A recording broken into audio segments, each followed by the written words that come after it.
इस वीडियो में हम डिस्कस करेंगे कॉमन इमीटर ट्रांजिस्टर करैक्टरिस्टिक्स।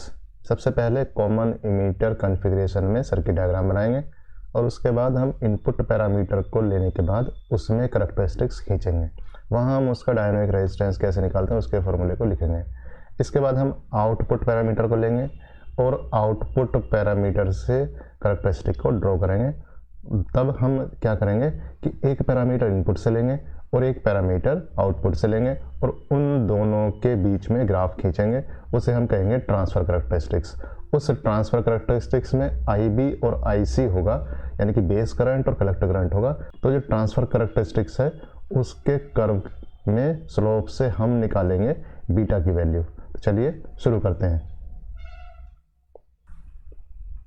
तो यहाँ सबसे पहले हम सर्किट डायग्राम बनाते हैं।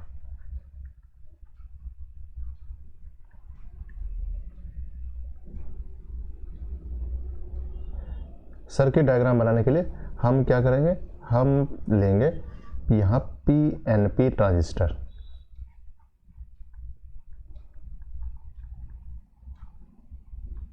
और इसमें कॉमन इमीटर बनाना हमें, तो हम इसे इस तरीके से रखेंगे कि इसके बेस से इनपुट देंगे और कलेक्टर से आउटपुट लेंगे और यहाँ जो इमीटर है इसे हम कॉमन करेंगे। चूँकि ये PNP है इसका मतलब इसमें इमीटर से बेस की तरफ करंट को शो करेंगे। तो इसका मतलब ये बेस हुआ, ये कलेक्टर हुआ और ये इमीटर हुआ। अब देखिए हमें क्या करना है, बेस इमीटर जंक्शन को फॉरवर्ड बायस करना है। तो हमारा काम क्या है, हम इसे फॉरवर्ड बायस करेंगे, मतलब यहाँ पर नेगेटिव लगाएंगे और यहाँ पॉजिटिव लगाएंगे और ये इसे यहाँ सर्किट बन जाता है। ठीक है। अब देखिए हमें कलेक्टर इमीटर जंक्शन को क्या करना है, इसे हमें रिवर्स बायस करना है। हमें कलेक्टर जो कि P है, ये क्योंकि ये PNP ट्रांजिस्टर है तो कलेक्टर P टाइप है, बेस N टाइप है और इमीटर P टाइप है। अब ये P टाइप को अगर हम निगेटिव दे देंगे सप्लाई का, तब ये क्या हो जाएगा, तब ये बन जाएगा रिवर्स बायस में कलेक्टर बेस जंक्शन। इन दोनों सप्लाई को हमें क्या करना है, वेरिएबल करना है ताकि हम पैरामीटर्स खींच सकें। तो इसको वेरिएबल बनाने के लिए हम यहाँ पर एक रियोस्टेट कह सकते हैं या सप्लाई के अंदर ही पोटेंशियोमीटर लगा होगा। तो इसे वेरिएबल करने के लिए यहाँ हम एक वेरिएबल रेजिस्टेंस इस सप्लाई के साथ ही लगा देते हैं। इसे हम ऐसे बना देते हैं कि मतलब ये क्या है, ये अब आपकी वेरिएबल सप्लाई हो गई है। इसके अलावा हमें बेस करंट अगर मेजर करना है तो यहाँ मेजर कर लेंगे, इसे हम इनपुट करंट भी कहेंगे। हमें आउटपुट करंट मेजर करना है तो कलेक्टर करंट कह सकते हैं, उसे हम यहाँ मेजर करेंगे। तो यहाँ हम सीरीज में अमीटर लगा देंगे। तो ये हुआ IB, जिसकी वैल्यू आपको किस में मिलेगी, माइक्रो एम्पीयर में मिलेगी। और ये क्या हुआ, ये हुआ आपका IC, जिसकी वैल्यू आपको मिलेगी किस में, ये मिली एम्पीयर में मिलेगी। इसके अलावा देखिए यहाँ पर एक वोल्टेज है बेस टू इमीटर वोल्टेज, तो ये एक्चुअली VBE है, बेस से इमीटर की वोल्टेज, यहाँ से यहाँ तक की वोल्टेज। इसे नापने के लिए हमें क्या करना होगा, इसे नापने के लिए हम एक वोल्ट मीटर लगाएंगे। तो यहाँ हम एक वोल्ट मीटर लगा देते हैं और उसे हम कह देते हैं क्या नापेगा, ये नापेगा VBE। दूसरी बात, यहाँ हमें क्या चाहिए, ये वोल्टेज है VCE, कलेक्टर से इमीटर के बीच की वोल्टेज। इसे नापने के लिए हमें एक मीटर लगाना होगा। यहाँ हम कह देंगे क्या लगा दिया हमने, VCE, ये वोल्ट मीटर लगाया इस तरीके से। तो ये इस तरीके से सर्किट कंप्लीट हो जाता है। तो हमारे पास दो इनपुट पैरामीटर हुए। तो हमने यहाँ कहा कि इनपुट वोल्टेज और इनपुट करंट। इनपुट वोल्टेज कितनी हुई, ये हुई VBE और इनपुट करंट कितना हुआ, ये बेस करंट हुआ IB। आउटपुट वोल्टेज कितना हुआ, VCE और आउटपुट करंट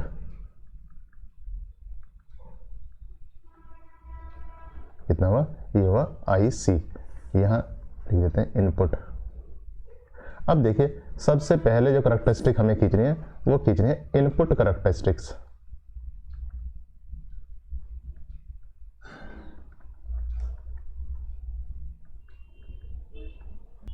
तो जो इनपुट करैक्टरिस्टिक खींचनी है उसके लिए हमारे पास ये पैरामीटर है। इनपुट करैक्टरिस्टिक के लिए हमारे पास क्या है, ये VB और IB है, इनमें हमें करैक्टरिस्टिक खींचनी है। इसका मतलब इन्हें हम क्या करेंगे, इन्हें हम फिक्स्ड कर देंगे। तो ये कह सकते हैं ये हम चेंज करेंगे क्या, वी विल चेंज VBE, यानी कि वोल्टेज यहां से चेंज करेंगे किससे, बाई चेंजिंग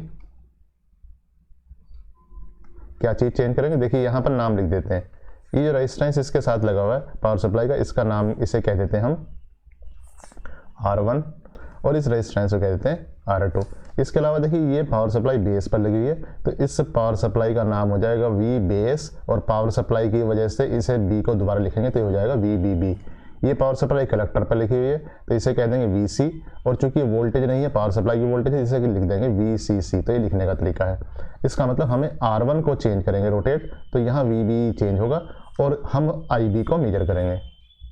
इसका मतलब हम क्या करेंगे, हम VB को चेंज करेंगे किससे, by changing R1 and major क्या करेंगे, हम क्या चीज़ नापेंगे, हम नाप लेंगे क्या, IB।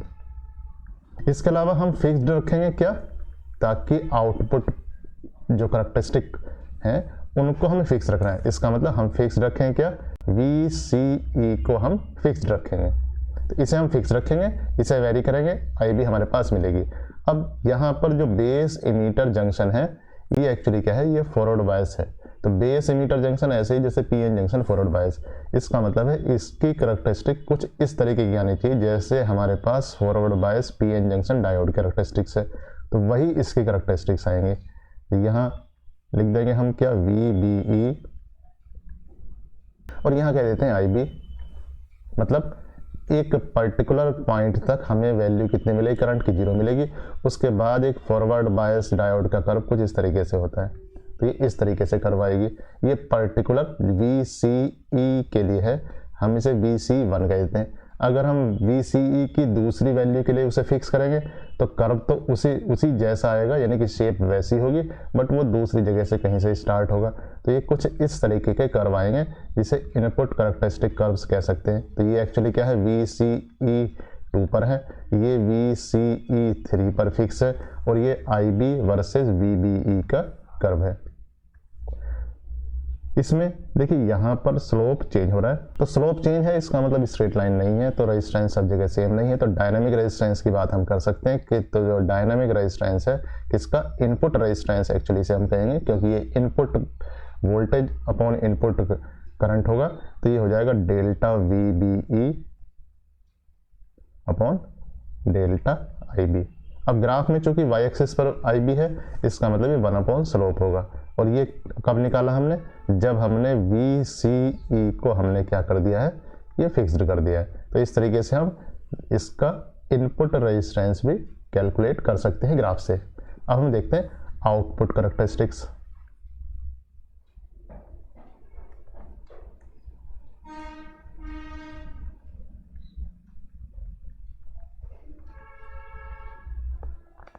अब आउटपुट करैक्टरिस्टिक के लिए क्या चाहिए, हमें आउटपुट के पैरामीटर चाहिए। एक बार देख लेते हैं सर्किट को।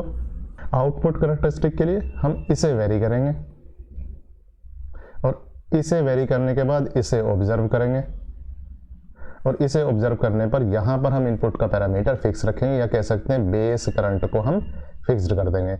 और यहाँ देखिए R2 को वेरी करने के बाद ये VC वेरी होगा, तो यहाँ इसे लिख देते हैं आउटपुट करैक्टरिस्टिक। तो हम क्या करेंगे, VCE we will change VCE by changing R2 को चेंज करके हम VCE चेंज करेंगे। अब वी विल नोट डाउन क्या, IC को हम नोट करेंगे, और फिक्स्ड क्या रखेंगे, और फिक्स्ड रखेंगे हम IB को फिक्स्ड रखेंगे। अब ये एक्चुअली CB जंक्शन क्या है, CB junction actually reverse bias है।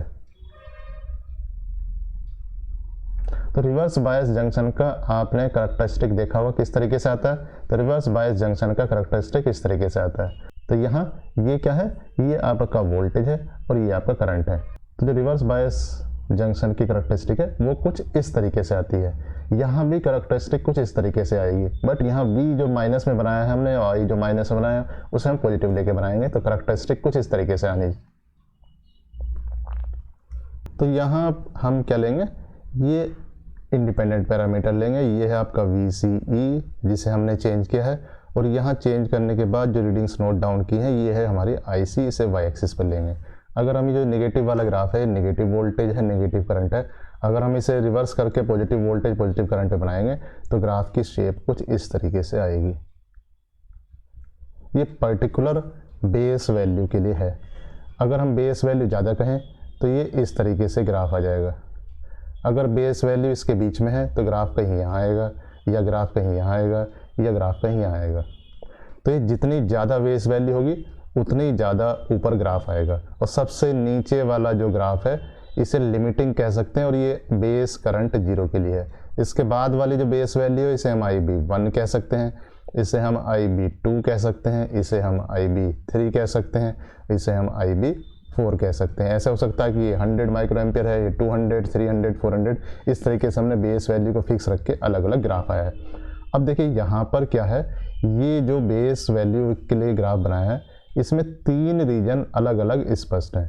3 रीजन यहाँ दिखाई दे रहे हैं। एक रीजन है जो इसके अंदर है, यानी कि यहाँ जो 0 बेस वैल्यू वाला ग्राफ है, और जो लास्ट में ऐसे ग्राफ जा रहा है, इसके बीच में जो यहाँ पर रीजन है, इस रीजन को कहते हैं हम एक्टिव रीजन।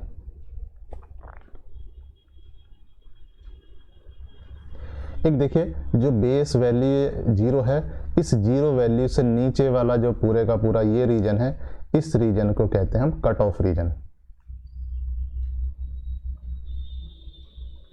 और यहाँ जो रीजन है, ये वाला रीजन है, इस वाले कर्व के बियॉन्ड, इस रीजन को कहते हैं हम सैचुरेशन रीजन।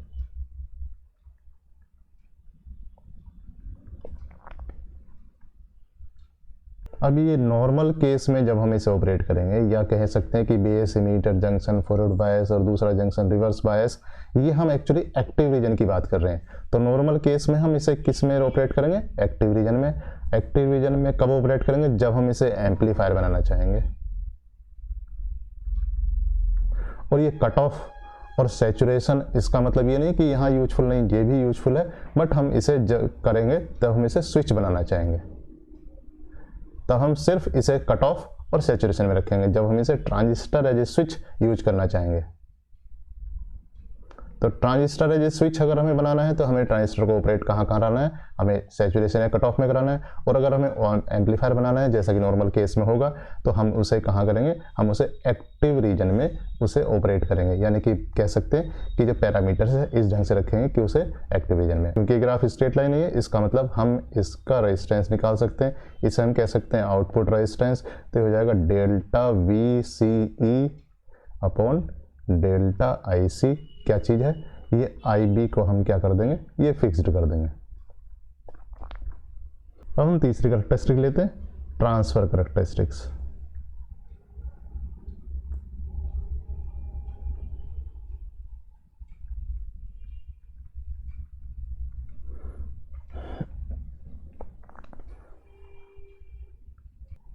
अभी तक हमने क्या किया, अभी तक हमने इनपुट करैक्टरिस्टिक खींची थी, यानी कि VBE और IB में एक करैक्टरिस्टिक खींची, उसे हमने कहा था इनपुट करैक्टरिस्टिक।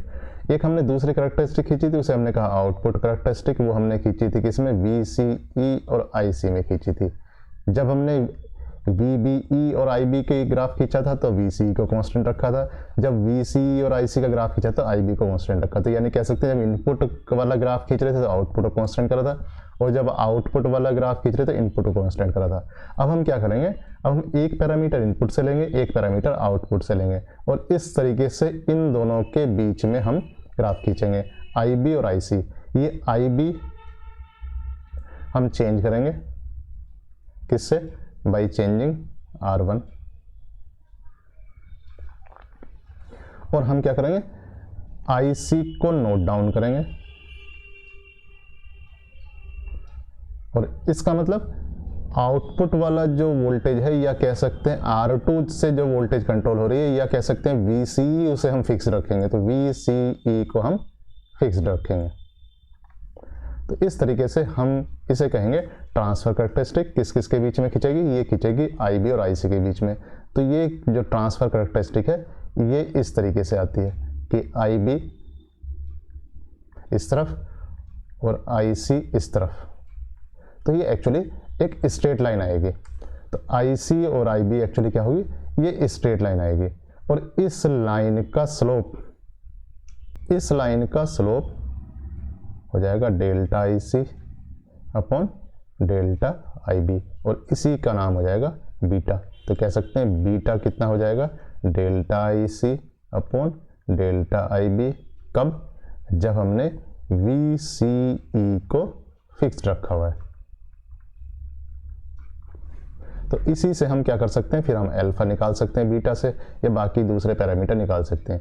तो इस तरीके से हमने देखा कि इस कॉमन एमिटर कॉन्फ़िगरेशन के लिए हम इनपुट कैरेक्टरिस्टिक्स, आउटपुट कैरेक्टरिस्टिक्स और ट्रांसफ़र कैरेक्टरिस्टिक्स के कर्व को ड्रॉ कर सकते हैं। Thank you.